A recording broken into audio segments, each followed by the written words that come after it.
يا أيها الذين آمنوا أطيعوا الله وأطيعوا الرسول ولا تبطلوا أعمالكم.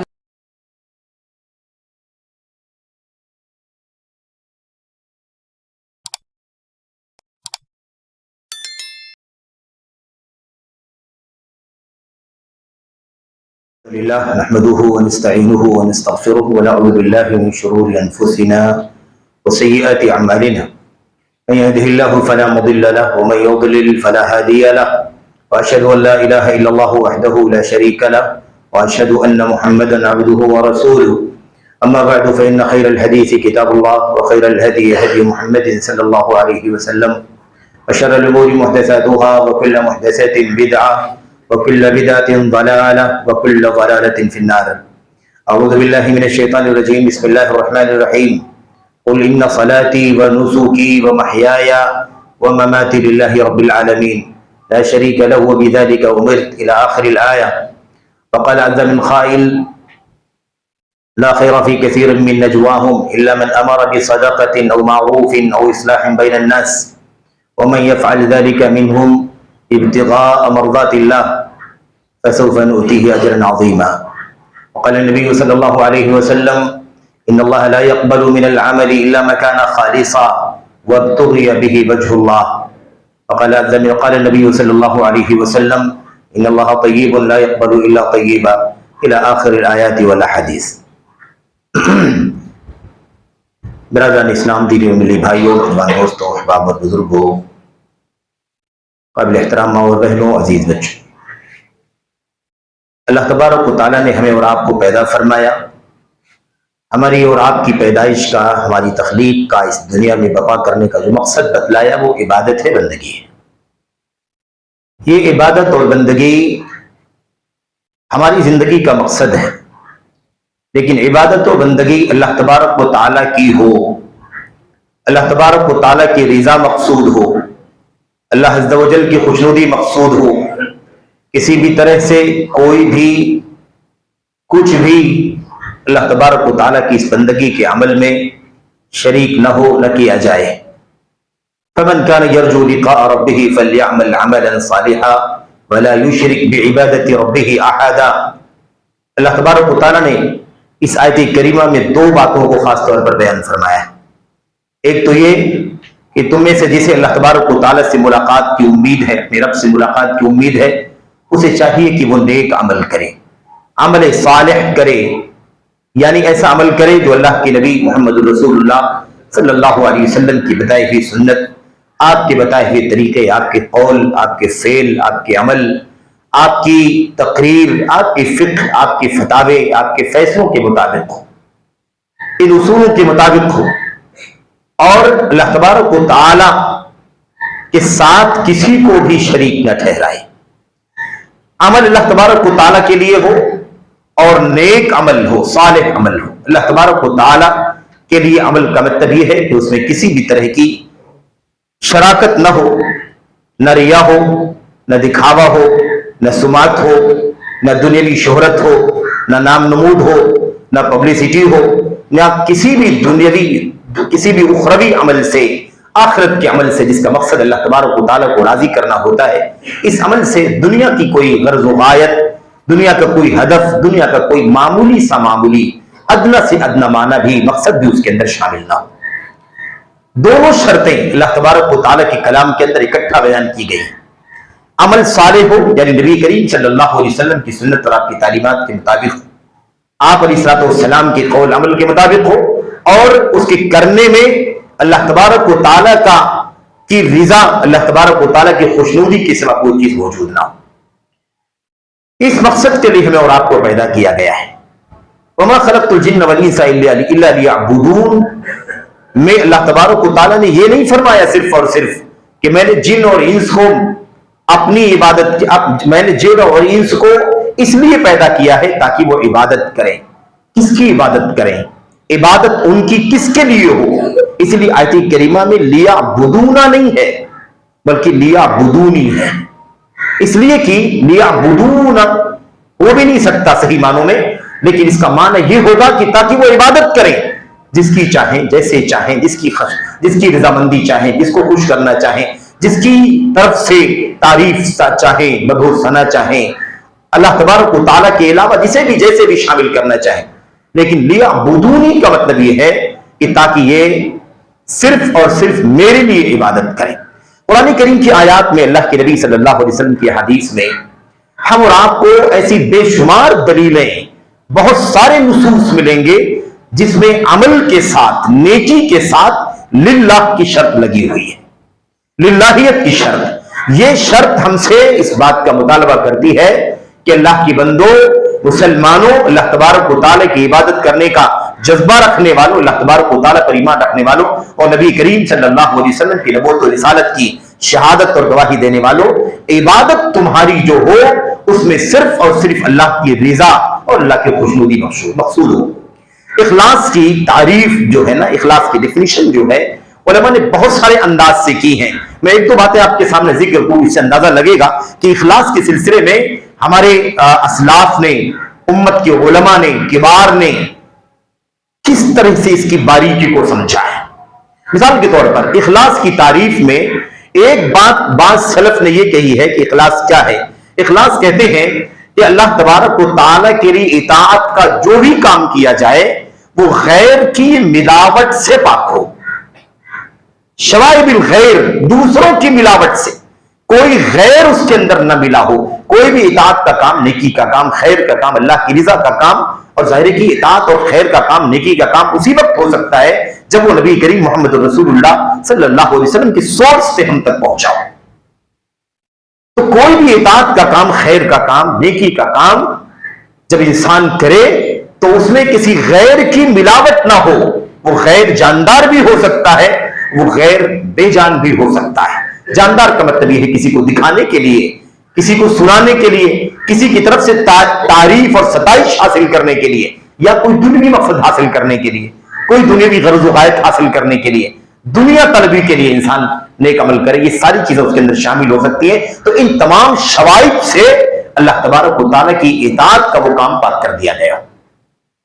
ایک تعریف اخلاص کی یہ کی گئی کہ اطاعت کے اندر بندے کا قصد جو ہے، قصد اور ارادہ صرف اور صرف اللہ تبارک و تعالیٰ.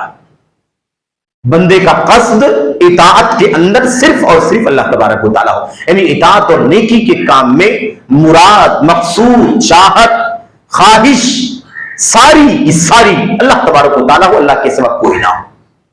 اس انداز سے اخلاص کی تعریف کی گئی. اخلاص کی تعریف میں یہ بات بھی کہی گئی، بعض سلف نے یہاں تک اس انداز سے بھی تعریف کی کہ اخلاص اس چیز کو کہتے ہیں جس میں عمل کا ظاہر اور باطن ایک جیسا ہو، کوئی فرق نہ ہو. جو ظاہر میں ہے وہی باطن میں ہے. ہم عبادت کرتے ہیں، نماز، روزے، حج، زکات، صدقات، خیرات کرتے ہیں. ہم جو ظاہر میں کرتے ہیں وہ ظاہر اور اندر کا باطن جو دل کے اندر ہے اس میں کوئی فرق نہیں ہونا چاہیے. ایسا نہیں ہونا چاہیے کہ ہم ظاہر جو کر رہے ہیں وہ کسی اور کے لیے کر رہے ہیں، باطن میں کوئی اور چھپا ہوا ہے. لوگوں کو یہ دکھا رہے ہیں کہ نماز اللہ تبارک و تعالیٰ کے لیے پڑھ رہے ہیں، لیکن دل کے اندر کچھ اور ہے. فلاں دیکھے گا تو خوش ہوگا، فلاں دیکھے گا تو کہے گا کہ ہاں فلاں تو بڑا نمازی ہے. والد صاحب دیکھیں گے، استاد دیکھے گا، ساتھی دیکھے گا، کاروباری دیکھیں گے، پڑوسی دیکھیں گے تو کہیں گے کہ بڑا نیک آدمی، بڑا اچھا آدمی ہے، مجھے دیکھ کر کے مجھے فلاں چیزیں، فلاں مقاصد حاصل ہوں گے. تو بندے کا جو ظاہر ہے وہ میرے بھائیوں باطن کے مطابق ہونا چاہیے. باطن اور ظاہر میں فرق نہیں ہونا چاہیے. اس طرح سے بھی اخلاص کی تعریف کی گئی. خلاصہ کلام یہ ہے کہ جو بھی عمل انسان اللہ تبارک و تعالیٰ کے لیے کرنے کا دعوے دار ہے اس عمل میں حقیقت میں کسی بھی طرح کی شراکت نہ ہو، کسی بھی طرح کی ساجھیداری نہ ہو، اور زیادہ، پورا، کم کسی بھی طریقے سے. ایسا بھی نہیں ہو سکتا ہے میرے بھائیوں کہ آدھا آدھا کر لیا جائے. ایک آدمی مثال کے طور پر نماز پڑھے، نماز پڑھنے سے اس کی نیت یہ ہو کہ اللہ تبارک و تعالیٰ کو راضی کر رہا ہے، اللہ کی بندگی کر رہا ہے، لیکن ساتھ ساتھ میں کچھ اور چیز بھی اس کے ساتھ شامل ہو، ریاکاری بھی شامل ہو، دکھاوا بھی شامل ہو. ایسی صورت میں بھی بندے کا عمل اللہ تبارک و تعالیٰ کی بارگاہ میں قبول نہیں ہوگا. اللہ تبارک و تعالیٰ پاک ہے، پاک ہی قبول فرماتا ہے. اللہ پاکیزہ ہے، اللہ تبارک و تعالیٰ کی ذات خالص ہے، ایک ہے. کوئی بھی ملاوٹ اللہ تبارک و تعالیٰ کی ذات میں جب نہیں ہے تو کوئی بھی عمل اللہ تبارک و تعالیٰ ملاوٹ کا قبول نہیں فرماتا ہے. ان اللہ طیب لا یقبل الا طیبا. اللہ تبارک و تعالیٰ پاک ہے، پاک ہی قبول فرماتا ہے۔ پاک کا مطلب یہ ہے کہ بلا شراکت غیر، کسی اور کی ساجیداری، کسی شخص کی، کسی انسان کی، کسی غیر انسان کی کوئی بھی غرض و غایت اس کے اندر شامل نہ ہو، ایسا عمل بھی اللہ تبارک و تعالیٰ قبول فرماتا ہے۔ نسائی وغیرہ کی صحیح روایت میں نبی کریم صلی اللہ علیہ وسلم سے ایک حدیث مروی ہے، حضرت ابو امامہ باہلی رضی اللہ تعالیٰ عنہ ارشاد فرماتے ہیں، کہتے ہیں کہ نبی کریم صلی اللہ علیہ وسلم کی خدمت میں ایک آدمی آیا، ایک شخص آیا اور اس نے آ کر کے اللہ کے نبی صلی اللہ علیہ وسلم سے سوال کیا۔ اس نے کہا، اللہ کے نبی، الرجل یغزو یا الرجل یقاتل یلتمس الاجر والذکر، اے اللہ کے نبی سوال ہے آپ سے، پوچھنا چاہتا ہوں، وہ یہ ہے کہ ایک شخص ہے جو میدان جہاد میں، میدان کارزار میں اترتا ہے تاکہ اللہ تبارک و تعالیٰ کی توحید کا کلمہ بلند ہو، اس جنگ میں وہ شریک ہوتا ہے، لیکن شریک ہونے کی وجہ سے لڑنے کے پیچھے جو اس کی خواہش ہے وہ اس طرح سے ہے کہ وہ دو چیزیں چاہتا ہے، یلتمس الاجر والذکر، اللہ تبارک و تعالیٰ سے اس کا اجر بھی چاہتا ہے، ثواب بھی چاہتا ہے، اللہ سے اجر و ثواب حاصل کرنے کے لیے بھی یہ کام کر رہا ہے، اور ساتھ ساتھ میں اس کی نیت میں بھی شامل ہے کہ ذکر ہو، چرچا ہو، پبلسٹی ہو، لوگ کہیں کہ دیکھو میدان جہاد میں اترا، لڑائی کی، پابندی سے لڑا، کشتے لگا دیے، فلاں فلاں کارنامہ انجام دیا، تو وہ نیکی کر کے اجر بھی چاہتا ہے اور ساتھ ساتھ میں ذکر یعنی تذکرہ، پبلسٹی، نام بھی کرنا چاہتا ہے۔ مالہ، اللہ کے نبی، اسے کیا ملے گا؟ اللہ کے نبی کیا ملے گا؟ اچھا، ہم اور آپ اگر اپنی زندگی میں اپنے اعمال کا جائزہ لیں تو ایسا کبھی کبھی اپنے ساتھ ہوتا ہے کہ نہیں ہوتا ہے؟ کبھی کبھی انسان نیک کام کرنے کے لیے آتا ہے لیکن کوئی نہ کوئی چیز شامل ہو جاتی ہے، شریک ہو جاتی ہے اس عمل کے اجر و ثواب کی نیت کے ساتھ ساتھ میں۔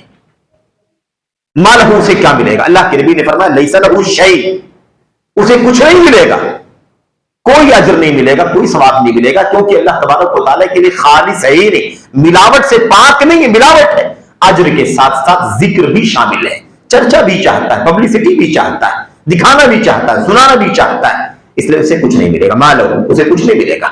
میرے بھائی، اس نے 3 مرتبہ دہرایا وہی بات، الرجل یقاتل یلتمس الاجر والذکر مالہ، اے اللہ کے نبی ایسا ہے، میدان جہاد میں اترتا ہے، اجر بھی چاہتا ہے، ثواب بھی چاہتا ہے، اور ساتھ ساتھ میں تذکرہ بھی ہو، اس کا نام بھی چاہتا ہے۔ 2 بار 3 بار اس نے دہرایا، نبی کریم صلی اللہ علیہ وسلم نے ایک ہی جواب دیا، لیس لہ شیء، اسے کچھ نہیں ملے گا۔ اس کا عمل اللہ تبارک و تعالیٰ کی بارگاہ میں شرف قبولیت سے ہمکنار ہی نہیں ہوگا، قبولیت ہی نہیں پا سکے گا، تو بھلا اسے اجر کہاں سے ملے گا، ثواب کہاں سے ملے گا؟ اس کے بعد جب آپ نے دیکھا کہ آدمی 3 بار دوہرا کر کے وہی سوال کر رہا ہے، تو اللہ کے نبی علیہ السلام نے اصول بتا دیا، ایک اصول بتایا، میرے لیے، آپ کے لیے، فلاں، سب کے لیے، سارے بھائیوں کے لیے، ساری بہنوں کے لیے، تمام امت کے لیے یہ اصول ہے، یہ قاعدہ ہے، اور ہمیں چاہیے کہ اپنے چھوٹے سے چھوٹے عمل میں، بڑے سے بڑے عمل میں اس اصول کو، اس قاعدے کو اپنے نگاہوں کے سامنے رکھیں۔ اللہ کے نبی نے فرمایا، ان اللہ تعالی لا يقبل من العمل الا ما كان خالصا وابتغي به وجه اللہ، اللہ تبارک و تعالی صرف وہی عمل قبول فرماتا ہے، یا اللہ تعالیٰ کوئی عمل قبول نہیں فرماتا ہے سوائے اس عمل کے جو کیا ہو، خالصا للہ، جو خالص پیور اللہ تبارک و تعالیٰ کے لیے، بغیر ملاوٹ کے، بغیر آمیزش کے، بغیر خلط ملط کے، بلا کسی شراکت کے جو عمل ہو، وہی اللہ تبارک و تعالیٰ قبول فرماتا ہے۔ وَابْتُغِيَ بِهِ وَجْهُهُ، اور اس عمل کو کر کے بندے کی چاہت اللہ تبارک و تعالیٰ کی خوشنودی حاصل کرنا ہو، اللہ کی رضامندی حاصل کرنا، اسی عمل کو اللہ تبارک و تعالیٰ قبول فرماتا ہے۔ اب آپ سوچیں کہ میدان جہاد میں، میدان کارزار میں اتنا بڑا کام اللہ تبارک و تعالیٰ کی دین میں، میدان جہاد میں کلمہ توحید کی سربلندی کے لیے جہاد کرنا کتنا بڑا کام ہے۔ اللہ کے نبی علیہ السلام نے فرمایا کہ کچھ نہیں ملے گا، گرچہ اس کی کوششوں سے، اس کی قربانیوں سے اللہ کی توحید کا کلمہ بھی بلند ہو، لیکن اس کی چاہت میں کہیں نہ کہیں تذکرہ ہو، پبلسٹی ہو، چرچا ہو، اس کی ملاوٹ شامل ہے۔ اس نقص کی وجہ سے، اس ملاوٹ کی وجہ سے اللہ تبارک و تعالیٰ کی بارگاہ میں اس کا میدان کارزار میں شہید کر دیا جانا بھی قبولیت کے لائق نہیں ہے۔ تو اللہ کے نبی محمد رسول اللہ صلی اللہ علیہ وسلم کے بہت ساری حدیثیں، مثال کے طور پر تو اخلاص بہت ہی امپورٹنٹ چیز ہے۔ اخلاص اس لیے کہتے ہیں، اخلاص روح الطاعہ، اطاعت کی روح ہے، عمل صالح کی روح ہے۔ عمل جو ہم کرتے ہیں ظاہر میں، جو جس کا وجود ہوتا ہے، یہ تو جسم ہے، لیکن اس کے اندر روح ہونی چاہیے۔ روح کا مطلب یہ ہے کہ وہ عمل جس نیت سے کیا گیا ہو، اس نیت میں کوئی شراکت نہ ہو سوائے اللہ تبارک و تعالیٰ کی رضا کی. کوئی چاہت نہیں ہونی چاہیے, کوئی رضامندی نہیں, کوئی کسی کی مثال کے طور پر طرف سے چرچا ہو, شہرت ہو, اس کی کوئی بھی میرے بھائیو شراکت نہیں ہونی چاہیے. اللہ کے نبی محمد رسول اللہ صلی اللہ علیہ وسلم کی حدیثوں میں بہت ساری باتیں, کچھ باتیں میں ذکر کروں گا. یہ جو نیت کا مسئلہ ہے نا, اخلاص نیت کا مسئلہ, ہم عمل کریں خالص اللہ کے لیے ہو, کسی بھی طرح کی کوئی اس کے اندر ملاوٹ نہ ہو, کوئی چرچا, شہرت, نام, نمود, دنیا طلبی کچھ بھی نہ ہو. یہ بہت بڑے چیلنج کا کام ہے, بہت بڑے چیلنج کا کام ہے. آپ سوچیں کہ ہم لوگ اس دور میں ہے نا 14-15 صدیاں گزر چکی ہیں, امت کے حالات دن بدن خراب ہوتے جا رہے ہیں, بگڑتے جا رہے ہیں. جس طرح سے یہ امت, جیسے جیسے یہ امت قیامت کے قریب ہوتی جا رہی ہے, حالات تبدیل ہوتے جا رہے ہیں. کیوں؟ اس لیے کہ نبی کریم صلی اللہ علیہ وسلم نے اپنی پیشین گوئی میں فرمایا تھا, میرے بھائیوں, لا یاتیکم یوم الا والذی بعدہ شر منہ, جو دن بھی تمہارے سامنے ہے اس کے بعد آنے والا دن پہلے سے بدتر ہوگا.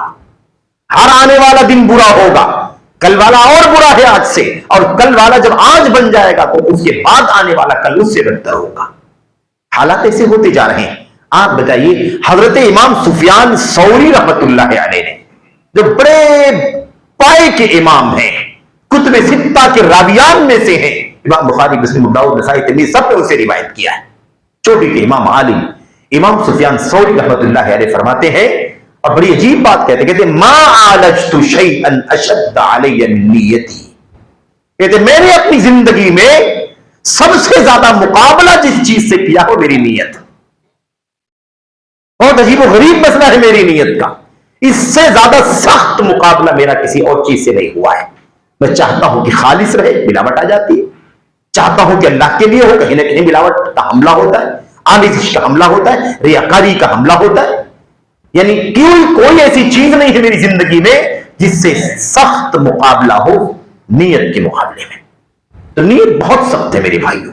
اسی لیے اللہ کے نبی محمد رسول اللہ صلی اللہ علیہ وسلم نے اپنی حدیثوں میں اور خود قرآن کریم کے اندر رب ذوالجلال نے بے شمار آیتوں میں اس بات کو امت تک, اللہ کے بندوں, اللہ تبارک و تعالیٰ نے اپنے بندوں تک اور اللہ کے نبی نے اپنی حدیثوں میں اپنی امت تک پہنچایا. قرآن کریم کی بہت ساری آیتیں ہیں. اللہ تبارک و تعالیٰ نے امت کو, اپنے بندوں کو حکم دیا ہے, امت نبی صلی اللہ علیہ وسلم کو حکم دیا ہے کہ عبادت ساری کی ساری اخلاص کے ساتھ ہونی چاہیے, شوائب سے پاک, ایک دم پیور, خالص اللہ تبارک و تعالیٰ کے لیے. اچھا, خالص اس وقت ہوگا جب ایک ذرے کی بھی ملاوٹ نہ ہو, تبھی خالص ہوگا. یہ ہماری دنیا کا معیار ہے, انسانوں کا معیار ہے, بندوں کا معیار ہے. اسی لیے ملاوٹ کا پرسنٹیج بتا دیا جاتا ہے. کپڑے میں ملاوٹ کا پرسنٹیج, فلاں چیز میں پرسنٹیج ملاوٹ کا بتا دیا جاتا ہے. اللہ تبارک و تعالیٰ کے معیار, اللہ تبارک و تعالیٰ کی بندگی کرنے کا معیار کتنا اعلیٰ ہونا چاہیے.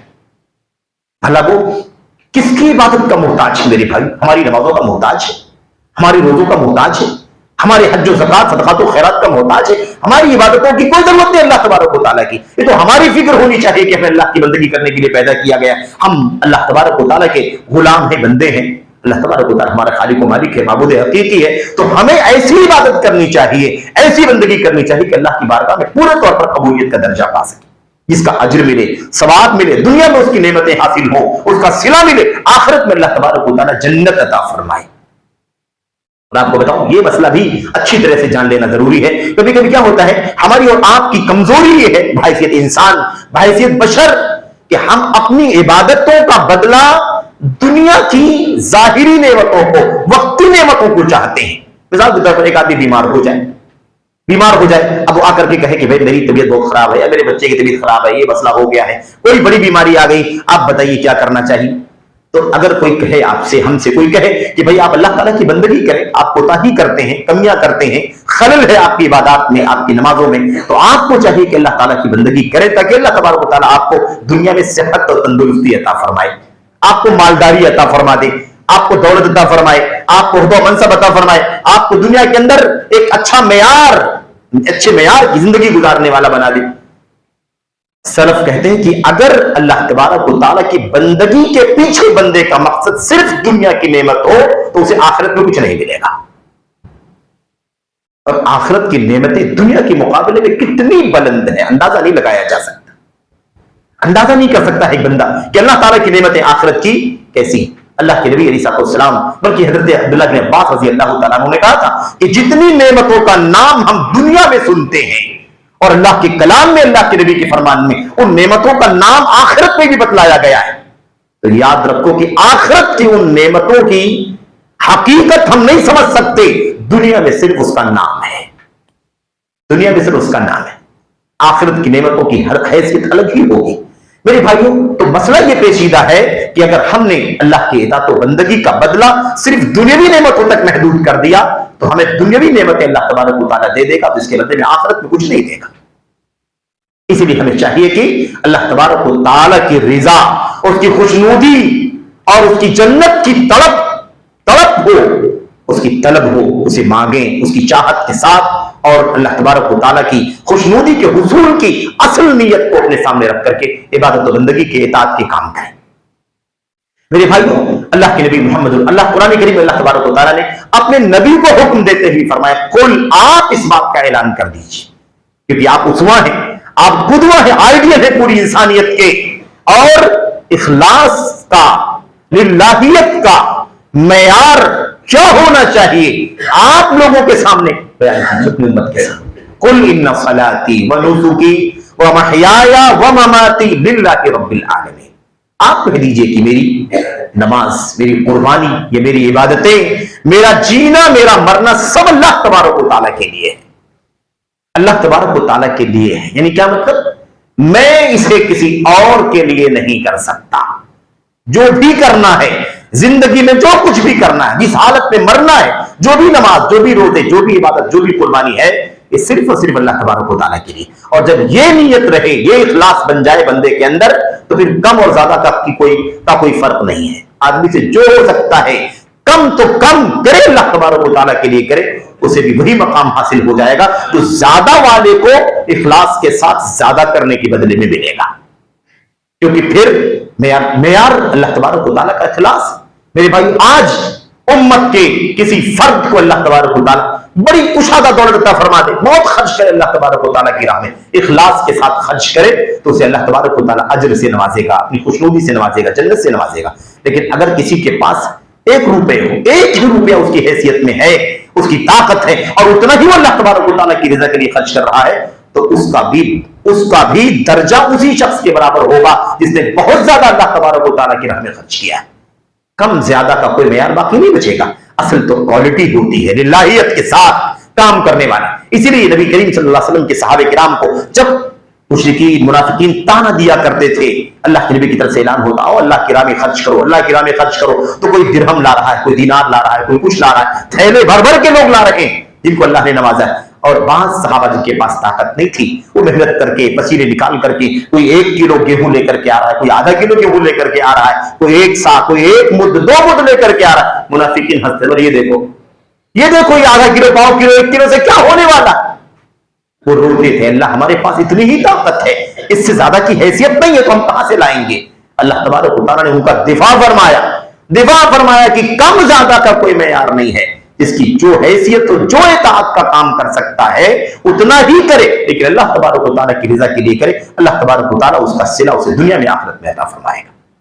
تو عبادت کا کوئی بھی کام، میری نماز، میری قربانی، میرا مرنا جینا جو کہہ دیا گیا، گویا بندی کی زندگی پوری کی پوری زندگی مکلف ہونے سے لے کر کے، جب سے اس کے اوپر اسلامی شریعت کے احکام لاگو ہوتے ہیں، وہاں سے لے کر کے موت تک جتنے بھی کام وہ کر رہا ہے، وہ اللہ تبارک و تعالیٰ کی رضا کے لیے ہونا چاہیے. لا شریک لہ وبذالک امرت.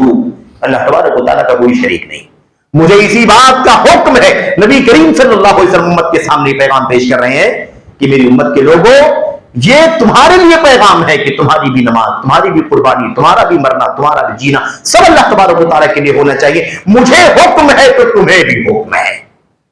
اور اللہ تبارک و تعالیٰ نے سورہ بینہ میں ارشاد فرمایا، وَمَا أُمِرُوا إِلَّا لِيَعْبُدُوا اللَّهَ مُخْلِصِينَ لَهُ الدِّينَ حُنَفَاءَ وَيُقِيمُوا الصَّلَاةَ وَيُؤْتُوا الزَّكَاةَ وَذَلِكَ دِينُ الْقَيِّمَةُ.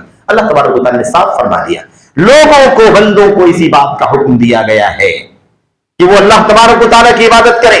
مخلصین لہ الدین، عبادت اللہ کے لیے خالص ہونی چاہیے. عبادت اللہ تبارک و تعالیٰ کے لیے خالص ہونی چاہیے. آگے مزید کیا کہا گیا؟ حنفاء، موقت کیا گیا، پریشر کے ساتھ سمجھایا گیا کہ للہ کا مطلب کیا ہوتا ہے. حنفاء، سب سے کٹ کر کے، سب سے رشتہ توڑ کر کے، سب سے بائیکاٹ ہو کر کے، ایک اللہ کی طرف مائل ہو کر کے، ایک اللہ کی طرف دل لگا کر کے، لو لگا کر کے بندے کو چاہیے کہ ساری کی ساری عبادتیں کریں. وَيُقِيمُ الصَّلَاةَ وَيُؤْتُ الزَّكَاةَ، اسی نیت سے نماز قائم کریں، اسی کے ساتھ روزہ رکھیں، اسی کے ساتھ زکات دیں. وَذَلِكَ دِينُ الْقَيِّمَةِ، یہی ٹھوس دین ہے. کون سا ٹھوس دین؟ یعنی اخلاص، خالص عبادت جس کی بنیاد پر نجات کا دار و مدار ہے، جس پر نجات میرے بھائی بندے کی نجات منحصر ہے، موقوف ہے.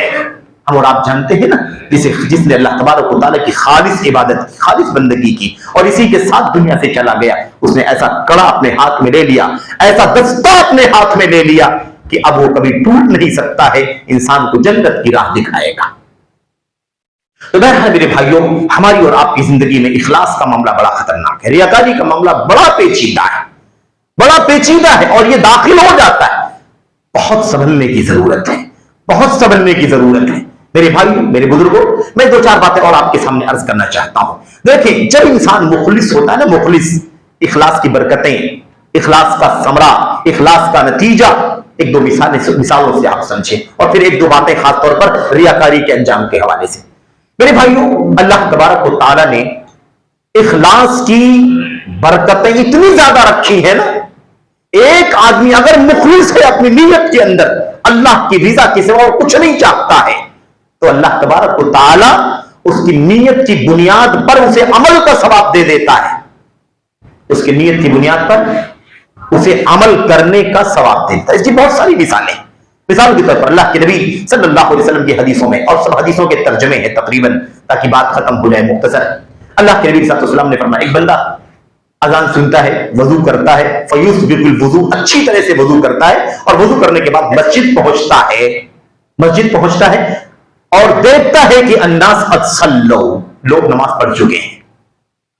آدمی نے اذان سنی، اٹھا، وضو کیا، وضو کر کے مسجد پہنچا اور دیکھا کہ نماز ختم ہو گئی. آج کل شاید اس چیز کو تسلیم کرنا تھوڑا مشکل ہو، کیونکہ اب تو آدمی گھنٹے، منٹ، سیکنڈ کو اچھی طرح سے جانتا ہے. یہ اس ماحول میں اللہ کے نبی نے فرمایا تھا جب کوئی ایگزیکٹ ٹائم ٹیبل نہیں ہوا کرتا تھا. آدمی مسجد پہنچا، دیکھا کہ لوگ نماز پڑھ چکے ہیں، اب وہ کھڑا ہو کر کے تنہا نماز پڑھنے لگا. اللہ کے نبی صلی اللہ علیہ وسلم فرماتے ہیں اسے پوری نماز کا ثواب ملے گا، باجماعت نماز کا ثواب ملے گا، پورا کا پورا. آج جو 25 درجہ 27 درجہ اللہ تبارک و تعالیٰ نے دینے کا وعدہ فرمایا، پورا کا پورا اسے اجر ملے گا. کیوں ملے گا؟ جماعت کے ساتھ تو نماز پڑھا نہیں، پیچھے رہ گیا تھا، لیکن اس لیے ملے گا کہ جب اس نے اذان سنی یا وقت اسے پتا چل گیا نماز کے لیے، ظہر، عصر، مغرب، کسی بھی نماز کا، تو اس وقت وہ اٹھا، اللہ کے لیے اٹھا، اللہ کے لیے اٹھ کر کے اس نے وضو کیا، وضو کر کے مسجد کی طرف چلا. اس کی پورے اس پروسیس میں اس کی نیت اللہ تبارک و تعالیٰ کی رضا تھی. اب وہ جب پہنچا مسجد میں، دیکھا نماز پڑھ چکا ہے، اللہ تبارک و تعالیٰ اس کی نیت کی بنیاد پر اسے پوری عبادت کا، پوری فضیلت کے ساتھ اجر و ثواب عطا فرمائے گا. ایسے ہی اور بھی مثال کے طور پر اللہ کے نبی صلی اللہ علیہ وسلم فرماتے ہیں، ایک شخص، ایک بندہ جو ہمیشہ مثال کے طور پر پابندی کے ساتھ تہجد پڑھتا ہو، قیام اللیل کرتا ہو، رات کو اٹھ کر کے جو اللہ تعالیٰ اس کو توفیق دیتا ہو وہ نمازیں پڑھتا ہو، 2 4 6 جو بھی اللہ تبارک تعالیٰ توفیق عطا فرمائے، لیکن وہ کسی وجہ سے اسے سفر پر نکلنا پڑے. اب حالت سفر میں اسے ایسے حالات نہیں میسر آئے کہ وہ رات کو اٹھ کر کے نماز پڑھ سکے، تہجد پڑھ سکے، قیام اللیل کر سکے. یا مثال کے طور پر آدمی ڈیلی نماز پڑھتا تھا، قیام اللیل کرتا تھا، تہجد پڑھتا تھا، لیکن طبیعت خراب ہو گئی، مریض ہو گیا، بیمار ہو گیا. اذا مرض العبد او سافر، بندہ جب مریض ہو جائے یا سفر کرے، اللہ کے نبی فرماتے ہیں کہ وہ ڈیلی وہ کام کرتا تھا، اللہ کے لیے کرنے والا آدمی تھا، آج اگر وہ سفر کی وجہ سے وہ نماز نہیں پڑھ پا رہا ہے، مرض کی وجہ سے وہ نماز نہیں پڑھ پا رہا ہے، کتب لہ، اسے ویسے ہی لکھا جائے گا جیسے وہ ڈیلی نماز پڑھا کرتا تھا، جب وہ سفر کی حالت میں نہیں ہوتا تھا، بیماری کی حالت میں نہیں ہوتا تھا.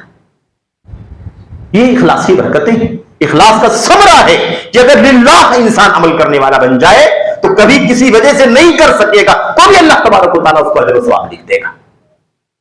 ایسے ہی نبی کریم صلی اللہ علیہ وسلم کی وہ حدیث، آپ علیہ السلام نے جہاد کے بارے میں ارشاد فرمایا کہ جو شخص اللہ تبارک و تعالیٰ کی راہ میں اللہ کے کلمے کی سربلندی کے لیے، اور آج جو جہاد کے نام پر دنگے ہو رہے ہیں، فساد ہو رہے ہیں، میرے بھائیوں، اس کا جہاد فی سبیل اللہ سے کوئی لینا دینا نہیں۔ کوئی اپنی باؤنڈری سنبھالنے کے لیے، کوئی اپنی جماعت سنبھالنے کے لیے، کوئی اپنا فرقہ سنبھالنے کے لیے، کوئی اپنی دھڑبندی کے لیے، کوئی اپنے دنیوی مقاصد کے لیے لوگوں نے اس کو جہاد کا نام دے رکھا۔ جہاد بہت بہت میرے بھائیوں نادر کرنسی ہے، بہت نادر۔ اتنا آسان نہیں ہے کہ کسی بھی چیز کو ہر لڑنے بھیڑنے کو جہاد کا نام کر دیا جائے۔ اللہ کے نبی محمد رسول اللہ صلی اللہ علیہ وسلم کے پاس ایک شخص آیا، اس نے کہا اللہ کے نبی ان الرجل یقاتل ریاء وان الرجل یقاتل شجاعۃ وان الرجل یقاتل حمیۃ ای ذلک فی سبیل اللہ۔ اے اللہ کے نبی صلی اللہ علیہ وسلم، سوال یہ ہے کہ اللہ کی راہ میں جہاد کرنے کے لیے جب میدان کارزار جمتا ہے تو اس وقت ایک آدمی اس لیے میدان جہاد میں حاضر ہو جاتا ہے کہ وہ دکھانا چاہتا ہے کہ بڑا بہادر ہے، بڑا طاقتور ہے، بڑا جری ہے، بڑا پامرد ہے، اور اس نیت سے وہ میدان کارزار میں کود پڑتا ہے۔ ایسے لوگ بھی ہیں۔ ایک آدمی ایسا ہے جو شجاعت کے لیے میرے بھائیوں اپنا نام کرنے کے لیے میدان کارزار میں اتر جاتا ہے۔ ایک آدمی حمیت کے لیے کسی قوم کا ہے، کسی قبیلے کا ہے، کسی بستی کا ہے، اس کا نام روشن کرنے کے لیے اس کی طرف سے جوش، اس کی طرف سے چرچا، اس مقصد کے لیے میدان کارزار میں اتر جاتا ہے۔ ایو ذالک فی سبیل اللہ، یہ بتائیے کہ ان میں سے کون اللہ تبارک و تعالیٰ کی راہ میں جہاد کرنے والا ہے؟ اللہ کے لیے میری کوئی تفصیل نہیں بیان فرمائی، یہ ریاکاری کرنے والا ایسا ہوگا اور حمیت والا ایسا ہوگا اور شجاعت والا ایسا ہوگا۔ آپ نے قاعدہ بتا دیا، آپ نے فرمایا من قاتل لتکون کلمۃ اللہ ہی العلیٰ فہو فی سبیل اللہ، جو صرف اس لیے لڑتا ہو تاکہ اللہ کی توحید کا کلمہ پوری دنیا کے اندر بلند ہو جائے، وہی اللہ تبارک و تعالیٰ کی راہ میں لڑنے والا ہے۔ جاؤ اپنی اپنی نیتوں کو ناپ کر کے دیکھو، اپنی چاہتوں کو، اپنی بھاوناؤں کو، اپنے دلوں میں تم نے کیا رکھا ہوا، کس نے کیا رکھا ہوا، کس لیے لڑ رہا ہے، جاؤ چیک کر کے دیکھو اس پیمانے پر۔ یہ اللہ کے نبی صلی اللہ علیہ وسلم نے فرمایا۔ اللہ کے نبی بہرحال اللہ کے نبی اپنی حدیث میں فرماتے ہیں کہ جو شخص اللہ کی راہ میں اللہ کی کلمے کی بلندی کے لیے، اللہ کی توحید کی بلندی کے لیے جہاد کرنے کی تمنا رکھتا ہے، خواہش رکھتا ہے کہ اللہ اگر ایسی نوبت آ گئی کہ اللہ کی راہ میں اللہ کی کلمے کی بلندی کے لیے، توحید کی بلندی کے لیے مجھے لڑنا پڑے گا، اپنی جان کی بازی لگانی پڑے گی، تو میں اس کے لیے ہمیں ہم وقت تیار ہوں۔ اللہ کے نبی فرماتے ہیں اگر اس شخص کو مرنے سے پہلے ایسے حالات نہیں مل سکے جس میں وہ اللہ کی راہ میں جہاد کرے، تو بلغہ منازل الشہداء وان مات علی فراشہ، اللہ کے نبی نے فرمایا تو بھی اللہ تبارک و تعالیٰ اسے شہیدوں کے مقام پر فائز کرے گا، چاہے اس کی موت اپنی بستر پر ہوئی ہو۔ کیسے ہو سکتا ہے؟ ایک آدمی میدان کارزار میں اتر کر کے اپنے جان کی بازی لگاتا ہے، اپنی جان ہلاک کر دیتا ہے، یعنی اس کی جان چلی جاتی، خون ہو جاتا ہے، اس کا مال چلا گیا، اس کی جان چلی گئی، وہ شہید ہو گیا اللہ کی راہ میں۔ اس کو بھی اللہ تبارک و تعالیٰ اسی منزلے پر، اسی درجے پر اٹھائے گا، اسی درجے پر پہنچا دے گا جس نے نیت پکی کی تھی، حالات ایسے نہیں آئے اور دنیا سے چلا گیا، موت ہوئی تو اپنے بستر پر موت ہوئی، لیکن درجہ اس کا کیسا ہوگا؟ اسی شہید کی طرح جو اللہ کی راہ میں لڑ کر کے شہید ہوتا ہے۔ تو یہ ہے میرے بھائی اخلاص کی برکت۔ اگر اخلاص بندے کے اندر ہے تو پھر آپ جان لیجئے کہ اللہ تبارک و تعالیٰ کے ہاں اجر و ثواب کی برکھا، اجر و ثواب کا انبار ہے، اور محنت کر کے، مشقت کر کے، کوشش کر کے، سردی میں، گرمی میں، دھوپ میں، پسینے میں، آدمی بڑی سے بڑی محنت کا کام کر رہا ہو، بڑے سے بڑے مال خرچ کر دے رہا ہو، مشقت کے ساتھ روزہ رکھے، مشقت کے ساتھ اپنا مال خرچ کر دے، مشقت کے ساتھ نمازیں پڑھے، مشقت کے ساتھ حج کرنے کے لیے بیت اللہ چلا جائے، لیکن اگر نیت خالص نہ ہو تو لا يقبل من العمل الا ما كان خالصا، اللہ قبول نہیں فرماتا سوائے اس عمل کے جو خالص بالکل اللہ تبارک و تعالیٰ کے لیے میرے بھائی، اور اس کی نیت اللہ تبارک و تعالیٰ کی رضا حاصل کرنا ہو۔ تو یہ ہے مسئلہ۔ ایسے ہی اخلاص کی برکتوں میں سے میرے بھائی خاص بہت بڑی برکت ہے، وہ برکت یہ ہے نا کہ جب آدمی عمل میں مخلص ہوتا ہے، ایسا بھی نماز ہے، جمعے کی نماز کے لیے ہم لوگ آئے ہوئے ہیں، بہت سارے لوگ نہیں آئے ہوں گے اپنی کام کاج میں، اس میں اس میں، یا اپنی مشغولیت میں، یا یوں ہی وقت ضائع کر رہے ہوں گے۔ اگر نہیں آئے